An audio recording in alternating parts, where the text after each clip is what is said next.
Good morning. Happy Monday. Welcome to Minnesota Real Estate Journal, breaking through the disruption.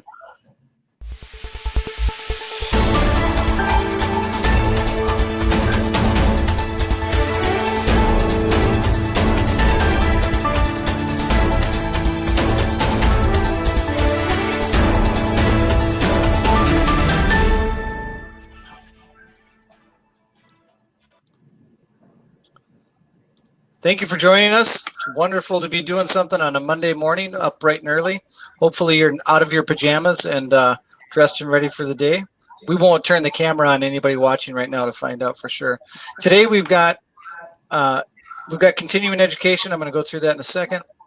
Helping business leaders and stakeholders through the COVID-19 crisis. We have some really good panelists for you today with a lot of really good information. So we'll get to them in a second. If you have connection issues, there's a button at the top of your screen that's a reconnect button. So if you see somebody freeze up or hear their video start to break up, or their audio, sorry, hit that button. That's the simplest way. That fixes most problems. If that doesn't work, make sure you're using Google Chrome. That's the best browser we found. If that doesn't work, just close out of your browser and start over again. Click that link we sent you. There's a chat section to the right. I'll go over the CE part of that in a second, but in that chat section, put your name and your company, what state you're in, and you can network with the other people that are here. There's also polls. I'll put up a poll later on during this. Let's see, let's get to that CE piece. Lastly, we do have a YouTube channel now. So if you missed part of this and you want to watch it, go back and watch it, or one of your friends or colleagues wants to watch it, www.rejournals.com/video replay. Sorry for having these out of order. I got to get back to my CE slide here. This webinar has been approved by the Minnesota Commissioner of Commerce for 1 hour of real estate continuing education.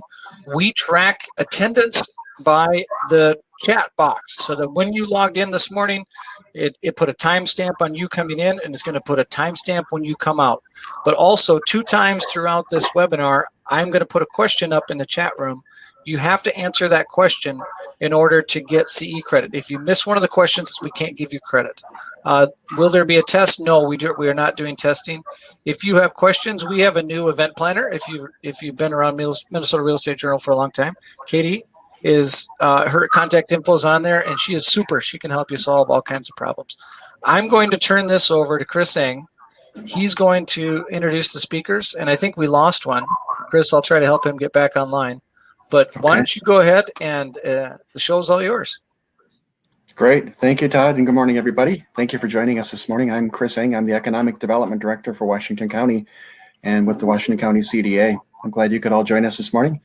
We are very lucky to have with us this morning a commercial lender, Bill Miller, who is the president of CCF Bank. We also have Deanna Kuennen, who is the Economic Development Director for the city of Faribault. And we have Jacquel Hajder, who is the Economic Development Specialist for Anoka County. And I don't know if Bill is on, but Bill, if you want to kick us off, go ahead and get us started and talk a little bit about what you're seeing with the new lending programs that were just introduced late last week, that are replenished late last week, I should say, and are available this morning. Todd, do you see Bill back on yet? I don't see Bill. So okay. Maybe we can come back to him. Bill. Yeah, okay. I'm going to ask Deanna to kick us off then and talk a little bit about what you're seeing down in the city of Faribault. What's happening? Talk a little bit about some of the projects you're working on. Are things still moving ahead? And what are you seeing right now? Well, good morning, everybody. Again, I'm Deanna Kuennen. I'm the Community and Economic Development Director for the city of Faribault. Faribault, for those who don't know, is located just south of the Twin City Metro, about 45 minutes from the airport. We're considered greater Minnesota, so not part of the metro area. However, we are located right along an interstate, and we have definitely been seeing a ton of growth and a ton of projects happen over the last couple years. So when COVID-19 hit, just like everybody in my field, we were concerned about, okay, what is this going to mean for projects? How are we going to make sure that we are contributing to the economy? And what is our role going to be? And I know that there are a ton of different experiences out there and projects, but I just thought I'd share a little bit about what we've been able to do to continue to support the economy. So when this first hit, all of us directors met with our city council, had an emergency meeting, and talked about what our role is. And it became very clear that for the city of Faribault, just like most cities or all cities throughout the state of Minnesota, or I'm sure all my colleagues across the nation, we talked about the importance with our city council about contributing to the economy and making sure that we are doing whatever we can to support it, not getting in the way. And what that meant is we needed to pivot how we work, but make sure that we're continuing to be efficient and effective for the projects and the businesses and everything that's going on out there. So it was, of course, for all of us, a change. But what I'm so proud about is that we were able to embrace this. And during this pandemic, we have seen a number of large projects continue, actually pop up or surface, and have been able to help them. So here in Faribault, which again, outside the metro area, we had to basically teach our city council how to do business via Zoom, which now Zoom is a common platform. All of our communities are utilizing it, and we've become much more comfortable over the course of the last, 6 weeks. But during this time, we have been able to conduct public hearings. We actually had a joint public hearing with our county board, and we're able to approve a package, an economic development package for about $550,000 during this pandemic for a business, and that allowed this business to consolidate and grow here inside the city of Faribault.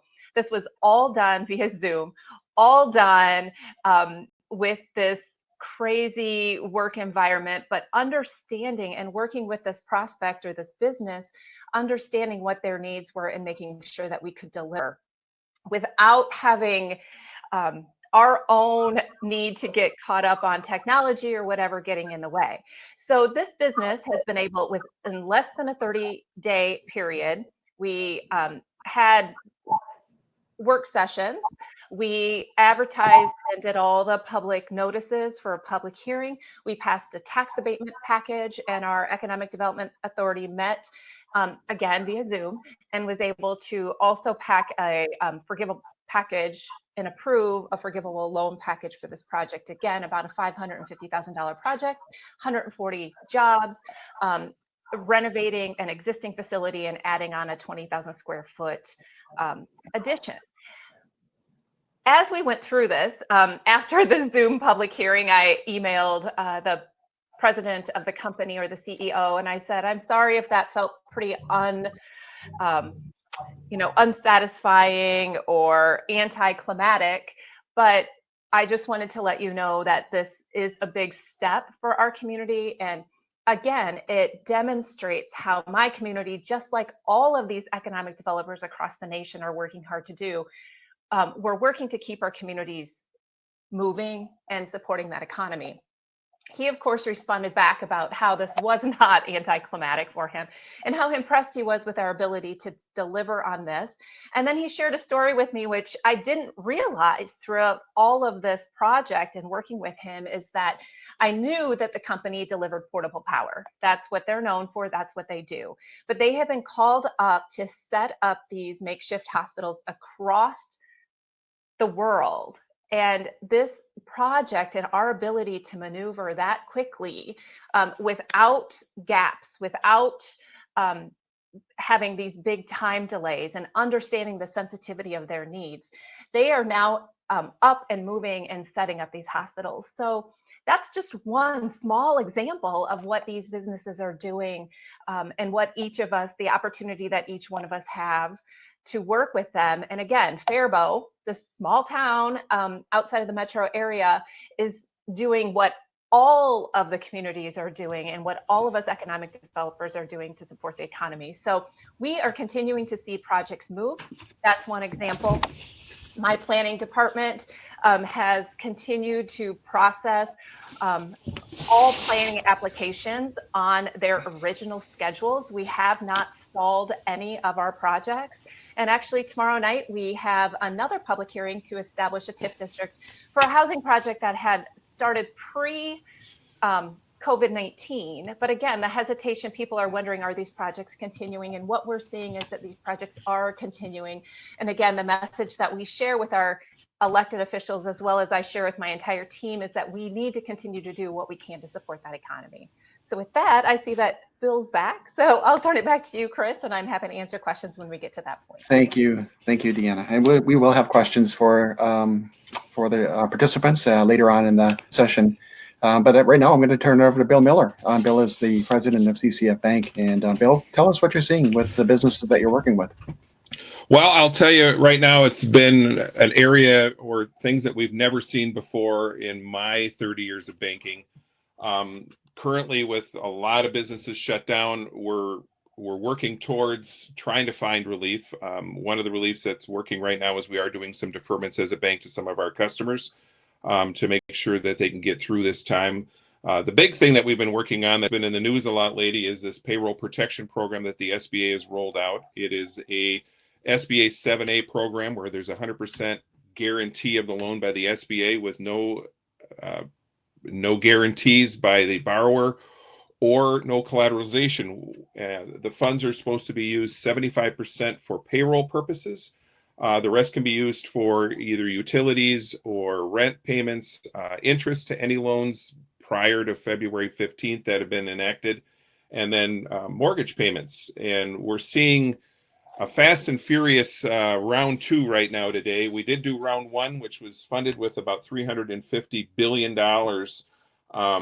Minnesota itself had a big chunk of that, which I thought was really great. The average size loan in Minnesota for round 1 was about $206,000.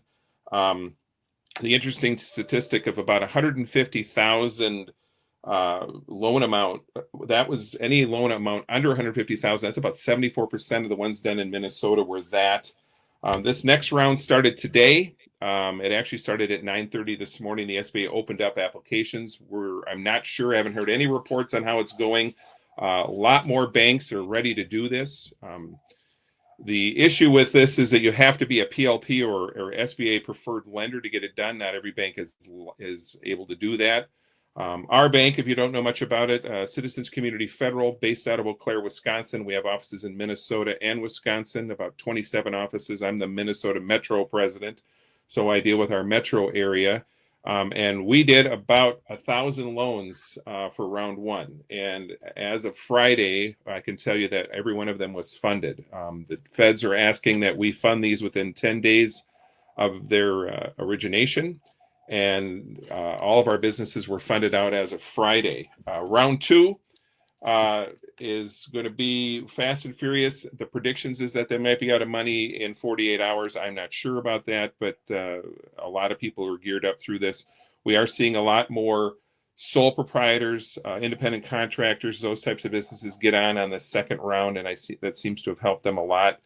The other thing we're working with is we do a lot of work SBA 7A and 504. And if you don't know this, but the SBA is making the payments for all existing 504 and 7A loans for 6 months. That started on April 1st. The nice thing about this from a real estate aspect is, and I've been seeing a lot of realtors use this as a sales tactic, is that any new loans that are funded by September 26th, and that means closed by a CDC in July. That means that the debentures get applied for in July. They're taking a 90-day deferment. And then the SBA will make the first 6 payments after the deferment.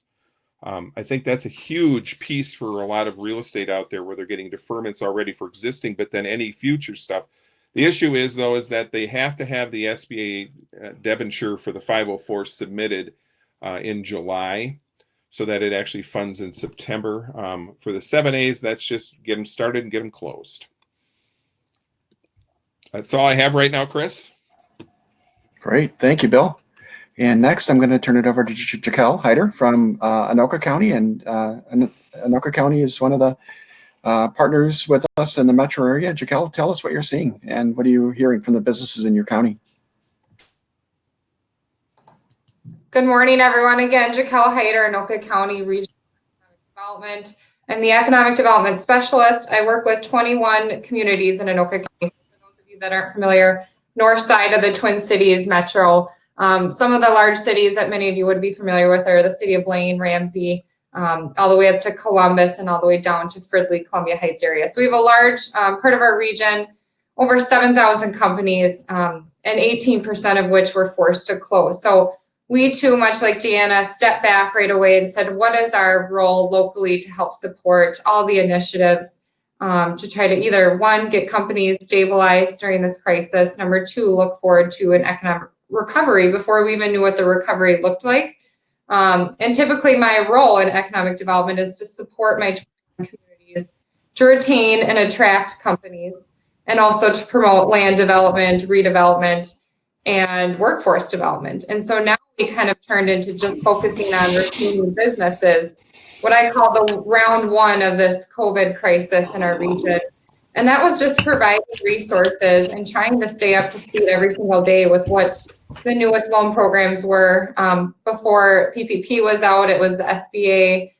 So it was really, many of our companies needed that hand-holding, that kind of almost a business librarian to help navigate them through what was going on.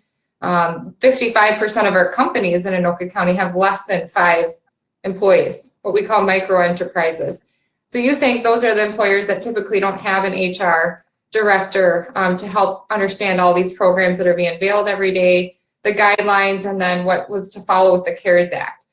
So basically I was just an educator and a connector for a while. And then round two, it really turned into continuing to work with our chambers. We have 8 chambers that cover the Anoka County area. Listen to what they're hearing from the business community. Talk with my city partners, and we have 1 township as well in the county. What are they hearing from the businesses? And start coming up with a plan on what is everyone's role. Because there's a lot of players that are interacting with their businesses, and we needed to come together to really say, where's the gaps and how can we support our banks? How can we support the companies that are closed and the companies that maybe aren't closed but are seeing a huge loss in revenue. So starting, we would pull together meetings with our partners that we still do and share ideas, share the best practices, some of the local implementations such as changing ordinances to allow more signs in the right of way is something the county did to help businesses promote their services. So again, we aren't a lender, but we had a stake to play in this. And my job is to ensure all our stakeholders are up on the same level, know what to do, know how they can support their businesses. And now we're kind of looking at a round 3 of how do we start planning for an economic recovery, as obviously there was a first round of businesses that were able to open today. There'll be more hopefully to come in the near future. And start looking at our 4 target industries that are still looking to complete projects, much like Deanna had mentioned. And making sure we're ready for that, and making sure if there are unfortunate closures or reuse of buildings, are our city partners ready for possible land use changes. So we're doing a lot of work to think ahead, and also trying to help stabilize locally with simple things such as ordinance changes, being a resource guide. And so it's been a tough time for everyone, but I think it's really interesting to see everyone pull their weight. And have large cities that maybe have full-on staff to support their businesses and chambers working, and have the smaller communities be just as supported, so we can continue to help guide them through what changes every day. Great. Thank you, Jacquel. All right. I'm going to open it up with a question to the panel. And this is actually related to cities. And Bill didn't mention it, but he's also a city council member. So I'll throw it out to all 3 of you. Chris, before can I jump in and do a CE question quick? All right. Everybody that's watching online that needs continuing ed credit, go into the chat room. I'm going to give you, it's a 3-answer question. The question is, did you or somebody you know make a PPP application and get into the first round? That's answer 1. Yep. I or somebody I know got in the first round. I or somebody I know is going to get in the second round. That's the second answer. Or the third answer is, I don't know anybody who's done it, including myself. So pop your answers into the chat room. Again, 1 is I or somebody I know got in the first round of PPP. Second round, not at all. Thank you. Okay, go ahead, Chris. All right. Thank you. All right. And I'll open this up to the entire panel. So make sure I'm not muted. Okay. There we go. So the question is, how are your local communities being creative for licensing fees or ordinances to help businesses that have been forced to close. And go ahead, anybody that wants to tackle that one, just please feel free to just answer it. Well, I will tell you, as a city, I've been a city councilman for 17 years in a very small town, Marina in St. Croix. It was talked about if what we could do to help the businesses, and basically right now we haven't had any requests, but we were talking about late fees, and maybe waiving some of those late fees. The other thing is being able to have the city more available for information, and that's been basically our two roles: is the safety aspect of it, and then if the businesses did need help, are there any resources, whether it be our town bank or myself as a banker, and that's kind of been where we've been at so far as a smaller city. Thank you, Bill. Bill, I would echo that. I was driving through your lovely community this weekend, actually, as I was coming down to Stillwater from Taylor's Falls, and I was impressed to see how many people were out in the little downtown district. So pretty cool to see businesses being creative. The one way I'm seeing a lot of our different 21 communities support their businesses is they're allowing, late fees on water bills. They're restructuring, such as for companies that were still looking to open. We have some restaurants right now that are opening any second, delaying payments of SAC and WAC fees. Same with larger developments such as hotels that are really getting hit hard, as you know, with SAC and WAC fees, sewer access charge, water access charge. So we're seeing a lot of creative either forgiveness or restructure of fees that can really come a long ways. And then we are starting to see local communities, and I think all of my counterparts can agree, a lot of the cities and counties that have loan funds themselves kind of waited to see, should I create a program, should I not? Because there was a state program, there's a couple state programs, and there's federal programs. So is there really a spot for them to play? And now we're seeing any kind of loan or grant fund that opens up is gone within an instance. So now communities are kind of coming back and figuring out where their spot is to issue loans and grants. And that is something hopefully to come in the coming weeks. We'll see more widespread in Minnesota because cities do have loan funds maybe that they had set aside for expansion projects. And they can get creative with how they want to restructure that program temporarily. Especially any of those cities that declared emergencies, they can issue emergency ordinances, and they can also be creative with their loan programs temporarily. So really cool to see communities step up, and each of them has their own way to do that. Thank you, Jacquel. Deanna. Sure. A couple things that I'll add is on a very small scale, and it was something that just really filled my heart. We had a business reach out to us, a downtown business, a restaurant, a bakery, when this first hit. And we have the second largest historic district in the state of Minnesota, second only to St. Paul. And we have parking ordinances in our downtown and all of that. But obviously, parking patterns, just people patterns, all of that has changed throughout this. And so they reached out and basically said, we need to pivot our business model to a curbside pickup. Is there any way that you can help us with just some curbside pickup parking spaces? Can we put out a sign? Can we do something? So I reached out to our city administrator and the fellow directors here at the city of Faribault, and our public works department came up with a curbside only or curbside pickup parking sign, and installed it the same day. And so when that company came to work the next morning and saw this sign in front of their business, I mean, they were at a point of tears anyway, but I mean, just the fact that it was something so small and tiny that didn't impact us at the city, but we knew it would have such a huge impact on this little company, and it was so well received. So we have been creative in those senses where we are going out of our way to do little things that have large impacts. And that's just one example. The other thing from a creative perspective is that, again, under this idea of keeping the economy moving, municipal inspections are considered essential, and they have been from day one. And so the planning department continues to process all the planning activities, but our building inspections department had to continue to figure out how to do inspections. And so, just like everybody else, we're now allowing live video stream inspections, because for the safety of our inspectors and our staff are not sending people into occupied spaces.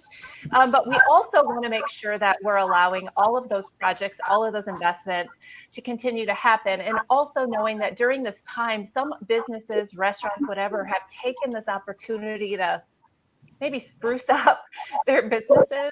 And we wanted to make sure that again, we're not getting in the way, but that we're contributing. So we're doing live video stream inspections, which has been helpful. We're also just continuing to be that connector, like Jacquel said. We've partnered with our chamber to put on some webinars, which many communities are doing, but we wanted to have a united front moving forward so that the businesses knew that they could call the chamber or they could call us at the city and they'd get the same information and the same answers. And that we're collectively in this together, and we want to make sure that while we are not the experts on the PPP, that's why we have people like Bill, that we can provide that 30,000 foot level. And often what we're doing is listening, which is a big part of what we do in economic development anyway, but we're listening and then we're directing. And we at that local level did what, again, many of my colleagues did, is we took our economic development loan programs, and we're not at a place right now, the faucet is too big for us to take our dollars and try to plug those holes. But what we are doing is we offer deferment to our existing loan recipients as an attempt to help. And so we are all, I think we all understand we're still in the rescue phases. We don't know what recovery or stabilization is fully going to look like, but we want to make sure that we have maintained open lines of communication, and we're working very closely with the chamber to hear that business input and feedback, and so that we can respond. And then the last thing I'll add is that we have some large employers who, critical industries, who have opened up their doors, figuratively, to share with us how they have implemented safe work practices. And they're allowing us to share that information. So I have one of our largest employers who updates me that he has sent me, the plant manager has sent me their plant preparation plan. He also sends me video and photographs of what they've done inside the plant in the break room areas to protect their employees and keep separation, as well as what they've done on the plant floor. This isn't information that I just distribute to the newspaper, but with working with him, I have been able to connect him and his information with some of our other industries that both have been critical industries, but have been just really struggling on how to make modifications. And then we have it now to share with all those non-critical manufacturers and offices that will be opening. And so again, it's that connector, facilitator, making sure we're listening and keeping our doors open so that we can help as the economy continues to open up. And Chris, if I can add on that, just as you're talking about resources, not just city, what I'm finding out from my perspective is in the companies that I've been talking with is that they did not have a banker to talk to. They did not have a resource out there to actually call and that's somebody that would call them back. And I don't want to diss any banks, but some people were calling and not getting calls back for 2 and 3 weeks. I think what's going to come out of this is all sorts of different business owners are going to start looking at who their resources are, who their trusted advisors are, and whether it be from the county or the city level and from a banking level and even a CPA level or a legal level, that they have their group of advisors together so that when something like this comes up, they can pull all those people together, look at their options, and weigh what their next action should be. And that's what I've been doing the most of, is advising. And when I'm on the phone with people, I'm answering the same questions the same way, but they can't find that information anywhere, and they're not trusting our media. They want to go to the actual professionals that are getting it done and are in the trenches. The interesting thing that I thought was out there is I've been getting a poll from people, and I love this poll because a lot of people in the beginning, before PPP came out, were going in and doing what they call the federal disaster loan. And that was something that they'd applied with outside of their bank, and it was done right on their system. And some people have heard back from the feds on that, and some people haven't. It's been kind of an open don't know whether they're getting funds or not, how many funds they're getting or not. And that was an actual applied for loan based on a disaster relief piece. PPP is different than that. The other question I get a lot of with PPP is, will there be a round 3 if they use up all these funds? Mnuchin said that he wouldn't leave our businesses hanging, but again, I won't bet on anything until it's actually up and running and that they voted on it. The other thing that they've been discussing also, which would have an impact all the way around, including on the cities, is if there's a capital program coming out. And that is going to be different than a payroll program. So those are also being talked to. We're still in these interesting stages because we're not really sure when everybody's going to get fully back to work, when some of these businesses are going to be up and running. So how this is going to help them, and if it's going to be there in place and ready to work when they need to open up and get back to work, that's the other option. So there's a lot of changes going on in the business community and how people are dealing with their businesses, their banks, everything else. And I think we're going to see a little bit of a shift with that going forward. Actually, a big shift with that. Well said. Thank you, Bill. Okay, I'm going to open it up for Todd. Do you need to do anything again now, or should I pose another question to the group? Yeah, go ahead. Okay. All right, a question to the group, and Jacquel, let's start with you. Are you seeing projects slow down or stall within your community? Talk a little bit about what you're seeing happening right now. Are you still getting inquiries, and are you still seeing projects move forward? Chris, thanks for asking. Yes and no. So there are projects that were early stage. We are seeing kind of just halt and not cancel their plans, but they're just not moving forward or backwards, just in a pause mode. We're seeing projects that were already in the pipeline continue forward. And then I'm also looking to specific industries that we're hearing are starting to actually rev up. So for instance, one of them is data centers. Obviously, at any given time, there used to be 5 million internet users in the United States, and now there's 200. And so with that, everyone is obviously utilizing work from home platforms, remote platforms, either in a portion or 100% of their daily jobs right now. And moving forward, as we know, after we've been in a crisis like this and kind of a stay-at-home order across the nation for so long, we're anticipating that some companies might now utilize that more permanently. So we're seeing data centers as one of our 4 target industries in Anoka County because of the amount of land along the I-35 corridor between Washington and Anoka County. And this is where Chris and I work a lot together. It's called the Minnesota Tech Corridor. And it's a formal partnership between us, our communities over in that corridor, the power companies, state partners, to promote towards that industry. And we're seeing a lot of movement because, again, of all these factors and then some, co-location data centers, in-house data centers, and large corporation data centers are all going to have to implement new platforms to expand their capacity. So what that looks like from a land development side, we aren't quite seeing obviously yet what that'll look like, but we're anticipating growth in that sector and are trying to be prepared as much as we can for any project request.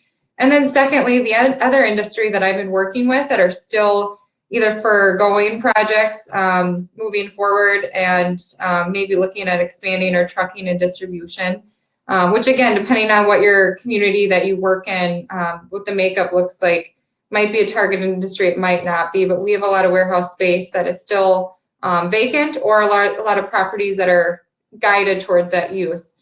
So we're hoping that'll result in some projects moving forward. And also I'm happy to see our companies that are existing in those sectors are at their full capacity and are growing, have not had to shut down.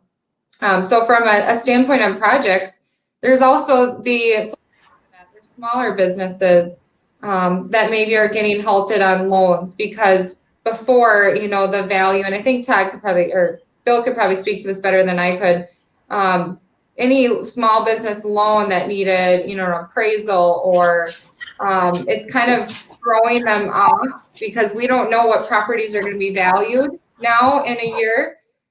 We don't know how this is going to change the economy. So it's harder for some banks to close these loans on new projects. There's a lot of questions coming up right now. Again, that's more on the lender side than what I'm currently working on day to day, but that's what I'm hearing.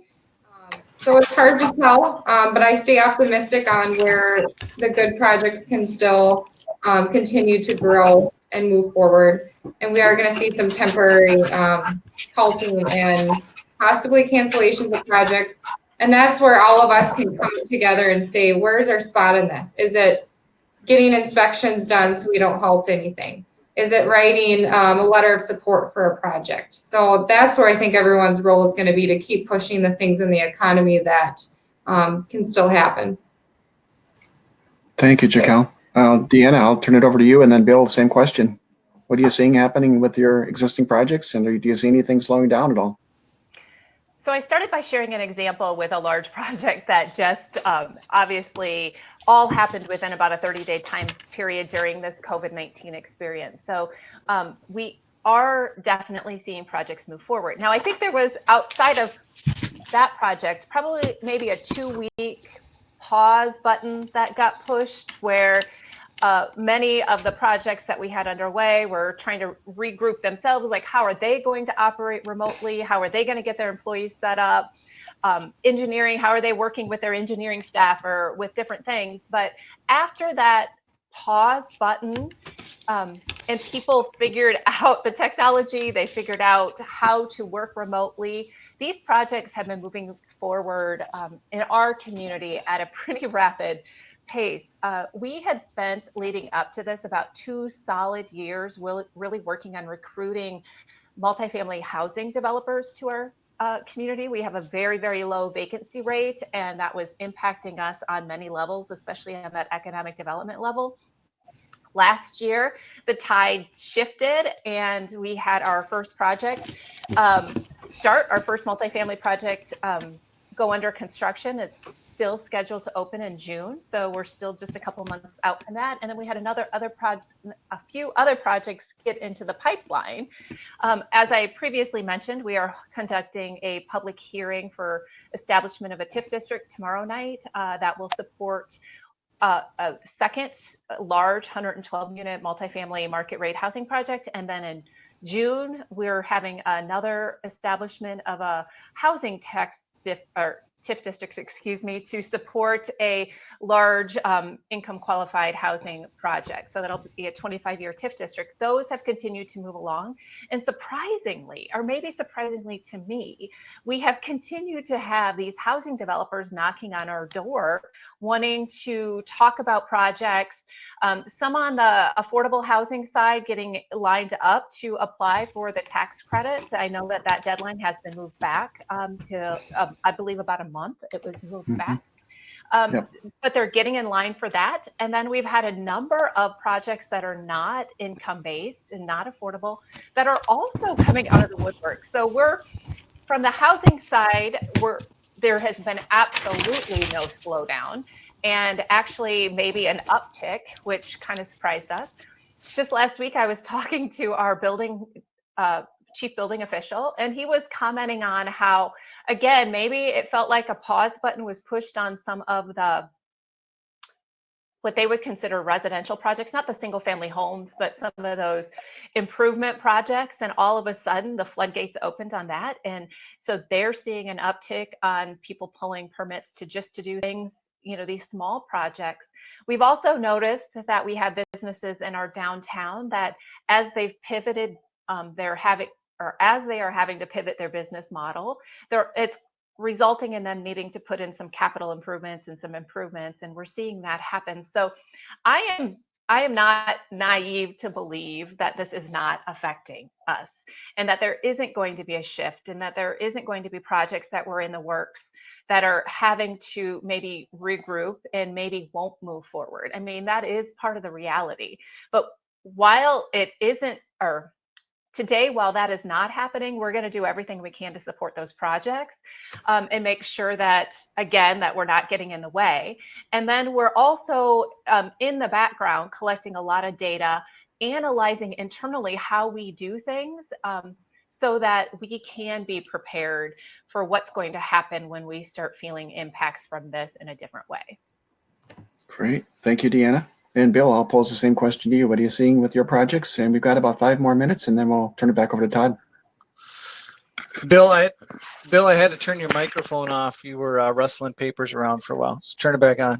Sorry, I was taking notes feverishly here. So what I'll tell you from our bank's perspective, I mean, one of my projects, which is a basically a multifamily assisted living project that was just in its final phases of punch list and doing all their landscaping. They're in a level 3 lockdown. So right now that's affecting the project for two ways: is they can't get all the project finished, plus they can't move residents in. So the problem with them is that they're locked down. They can't actually bring all the new, I mean, they want to stabilize the project. They can't because they can't bring new residents in. We had another project that was also at its final legs. And basically they had to bring in a specialty contractor. The nice thing is the city of Stillwater, I'll give them kudos. Everybody's working and they approved all of our permits and all the different things. And they started work last Friday. And since there's nobody in the building because they're shut down, they can get those things done. What's also affecting some of my businesses is I'll say this right now from a bank's perspective, where's the economics going in this? So if there was a deal that we were looking at early on, and all of a sudden this situation hit where we're all kind of shut down and locked down, how does that affect our underwriting? And we're seeing it affecting how we're looking at our underwriting. We're taking extra steps to see where they're going to be back to work. Are they essential? There are other factors now that we're bringing into the underwriting that we wouldn't have before. For some of these new projects, I've got some new construction projects that have just kind of been put on hold a little bit, and that's because there's a conservative owner or developer that is not really sure what's going to happen. So they're kind of, does the project, is it got merit and will it happen? Absolutely. Is it delayed out maybe 2, 3, 4 months to see where everything goes and how everybody recovers? A lot of them are worried about conserving capital, and I don't have any blame for that because that's actually a conservative attitude. From our standpoint, we're still looking at deals. I would love to look at more deals, but our pipelines are a little slow right now because we have a lot of unknowns and we want to make sure that we have all the information in front of us. The other thing you guys both mentioned is, where are we going to go with value? The predictor has always been that maybe we're going to have some appraisal issues, that we might see some lower values out of this. I'm not sure. I'm not an appraiser, but I will tell you that it might happen, and we have to be cognizant of that as we move forward with existing projects and ones that are getting started. Great. Thank you, Bill. Todd, do you have anything for us? And then I can jump in. Bill, I've interviewed 2 different appraisers since we've been doing webinars. And what I've heard is they're taking a wait and see approach, but they're still getting there on appraisals some way or another. So they're saying maybe the income method doesn't work right now because of COVID, but they'll try to find another method as built or replacement cost or something to kind of get to that number. I'm sorry, Chris, go ahead. No, I was going to ask if you had another question for the audience, or should we go ahead and open it up to the audience for questions? Thank you for reminding me that we're doing continuing ed. I'll get one queued up here in about 2 minutes. So go ahead and ask the next question. I'll get one towards the end. Okay, I just want to pause briefly and see if there are any questions from the participants, and you will have to unmute yourself and go ahead. And I'm sorry, we don't have that capability. So go ahead and ask it in the chat box if you do have any, and I'll ask that question of the panelists. So feel free to ask a question in the chat box. While they're waiting, I got one. So let's talk about reopening, everybody. What kind of resources are you making available? Do you have? And I'm thinking of our business. We're in the event business. So we have to start at some point hosting live events. And we're assuming that's going to be maybe 50 people or less, or some social distancing. But I have no idea what to put in for CDC guidelines, or should we be wearing masks? Are there tools and resources you're helping businesses use to get ready for reopening? Great question. And I'll just open it up to the panel. Feel free.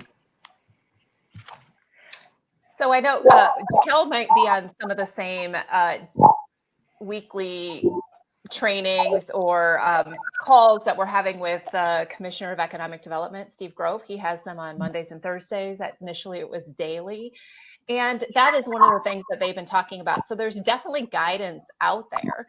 And they have created, through the Department of Labor and Industry, some templates for these business preparedness plans that businesses are required to put together prior to opening, that have some case studies, or they have some best practices, and again, focusing on all of the guidance that's coming out of CDC. And so we are working with our businesses to make sure they know how to access those templates.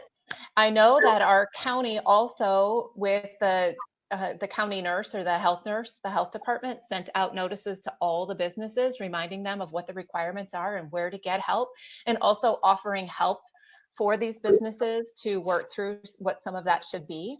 On a different level, we are, like I mentioned, connecting business to business, and so that they can share what they're doing, get inside, see inside the plants through photos and video streams, how people have implemented these things. And then I was super excited that Destination Medical Center down in Rochester is actually going to be hosting trainings all this week, one a day for different industries. They're bringing in the experts to talk about how those various different businesses can open moving forward. So I'm going to get my own training when it comes to that, so that I can continue to try to offer some resources. But again, we don't know at this economic development level, we don't have all the answers. I've never pretended to have the answers. And I just hope that though I can be a resource. And so as I'm getting trained on best practices and where to find the information, I want to be able to pass that on. So I'm excited that Destination Medical Center is doing that. And again, the Department of Labor and Industry and their OSHA department have been very helpful with businesses on putting those preparedness plans together. Okay, thanks, Deanna. Todd, do you have anything for us? All right, CE question. Here we go. I want to know, according to the governor, some office and industrial people can go back to work as of today. Are you, the answer one would be yes, I'm going back into the office or facility today. 2 is no, I don't plan on going back in. Or 3, I was essential, so I never left. So if you're getting continuing ed, I'll remind you one more time, in the chat box, write the answer to that question. Are you going into work this week per Governor Walz's guidelines? Yes, I'm going in for the first time. 2 is I still don't plan on going in. 3 is that I've already been going in. Thank you. Hey, Todd, could I jump in to echo something Deanna had mentioned? I put a link on the chat box side for a website to DEED, the Department of Employment and Economic Development, their page for COVID-19, where employers can find that resource guide that Deanna had mentioned. There's also really good frequently asked questions to scroll through, and they'll give you a ton of tips and pointers on how to be prepared for starting up your business again before you even know when that date will be. The one thing I'm telling all of our business leaders and those that work with businesses is to visit that page now, to see the CDC guidelines and start working on a plan, whether it's required and approved or has to go through approval process. It doesn't sound like in Minnesota that will actually happen because we don't have the capacity to process all those plans. But I do know in many cases it will be required of most employers and maybe checked on a complaint basis. So that's something I just recommend as best practice to everyone, just to be prepared for openings. And so you don't have to wait 3 days maybe to open or be scrambling last minute while you're also trying to get loans figured out with your banks and everyone else. Great. Chris, I'll add one more thing quickly. From my perspective of talking to my business owners, my clients, one of the things they're most worried about is whether they'll be able to bring all their employees back. Meaning, are they going to be able, are those employees found new jobs? They're worried about having to restaff and retrain. And I think that that's something that a lot of them weren't thinking about, and now they are. They might have the capital or they might not have the capital to get back up and running. And that's kind of what the PPP has been helping them with. But that's something that I've been talking to them about. Are there going to be some future capital needs that we're going to need in the way of getting staff back up to speed? Bringing on that extra shift that also needs training, and that's the bigger thing. So they're working through those pieces now. They're talking to the people that are either laid off or furloughed to see if they are coming back, and making sure that that's going to be a constant, because it's a whole change in how they're going to be it's basically restarting up from scratch in a lot of respects. Yeah, thank you, Bill, for mentioning that. All right, I will ask one more question to the panel. Feel free to use this as a way to wrap up your comments as well. The question I've got for you is, what's keeping you awake at night right now?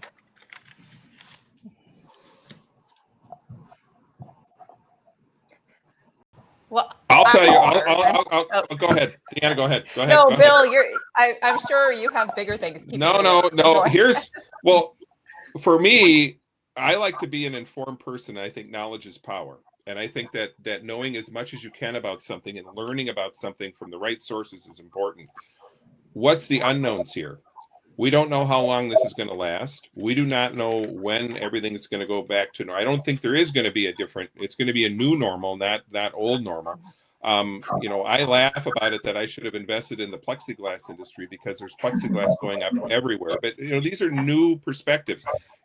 Are we going to be wearing masks? How are we going to be working? What I also think is interesting is what is it going to look like? Are we going to be more electronic? Are we going to be more in person? I'm a very in-person banker and I make a lot of calls to my clients. Is that going to be limited now? How are we ever going to work in certain ways? Is it going to be a new and different way to do it? What I really am worried about is we have got this PPP loan going through. They have 8 weeks to spend the money. Some of these businesses have had the money for about a week. Are they going to be back to work before that 8-week period is up? And is this going to be extended even longer? So there's going to be new things coming out of where we are time-wise that nobody can predict right now. And nobody's telling us, and we have no idea. So it's the unknowns that are keeping me pretty much, I'm sleeping well because I've been working a lot, but that's the biggest worry I have is where we are on a timeline. Are we going to cancel the state fair? Are we going to cancel a lot of other things? I'll tell you right now, no fireworks in Marine, no parade.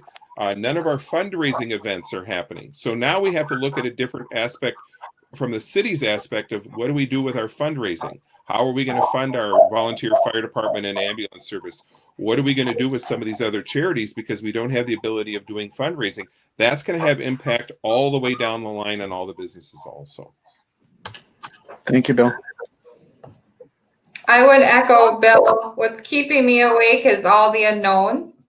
One of them is many companies we all saw that were directly hit during some of the original forced closures, but it's the trickle down effect that is so drastic. We're talking about even, the appraisals going back to that point. There's a commercial real estate trickle down effect that I know Todd and his crew have been doing great webinars on, but the business owners too that I'm talking to have huge trickle down effects. And a lot of them maybe aren't as assisted or aren't as recognized and maybe don't have as many opportunities to access grants and funding as those that were obviously directly hit. And that's what worries me is all these trickle down effects, even at the city levels, like, Todd or Bill is mentioning, it's hitting him. We're seeing that across the board in cities, businesses, commercial real estate, and preparing to support the recovery of that when we're still in crisis mode is really difficult. So that being said, all of us are in the same boat. And that's what's interesting is we're all going to lift each other up. And we're all going to learn every day together. We're all trying to figure out what this looks like. And we're learning every day how this is impacting our economy in a direct and indirect way. But I too am getting some sleep because we're all working a lot. Thank you, Jacquel. Deanna?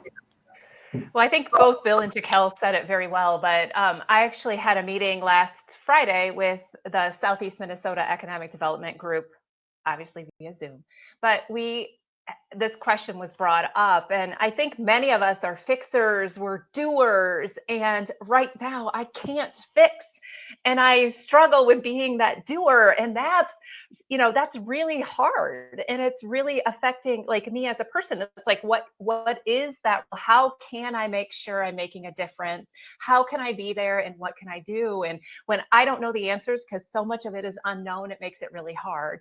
But I think just like Jacquel said, we're in this together.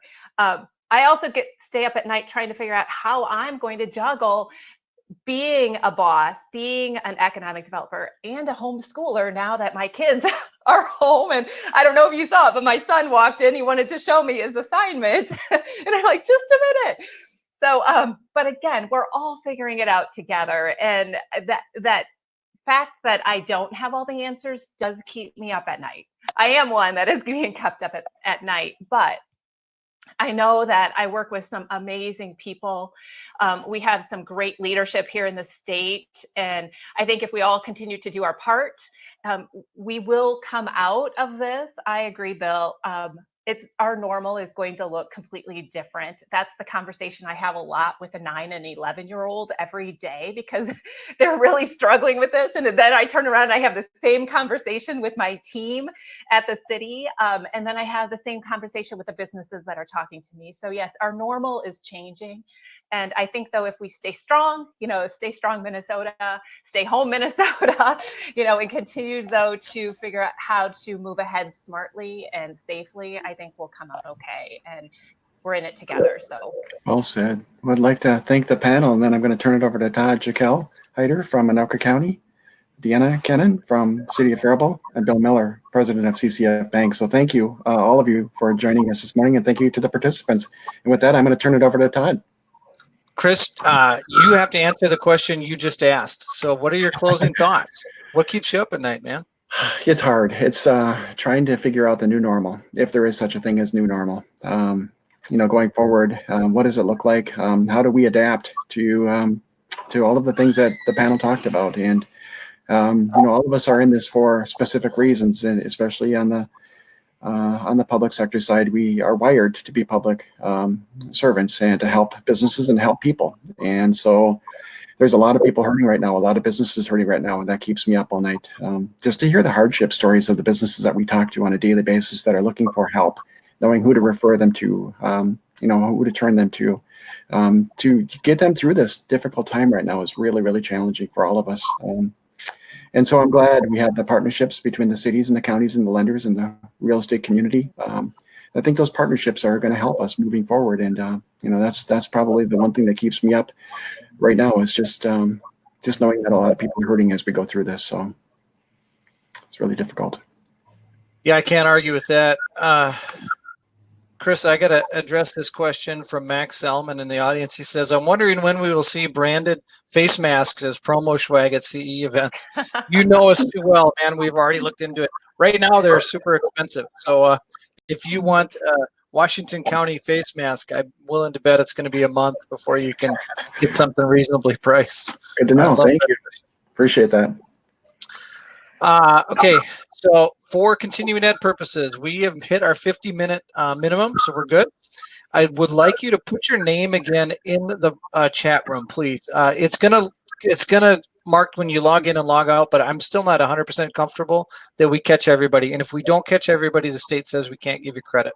So just go ahead and throw your name in again there that says I was here until this thing was finished.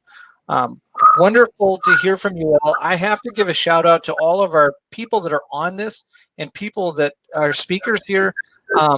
We're hurting just like everybody else is hurting. We want to get together. We miss you all dearly. It's kind of hard on the revenue to switch over to webinars, but without all of you participating, we couldn't continue to do this. And frankly, I think this is part of our new normal is being able to do some of these things electronically.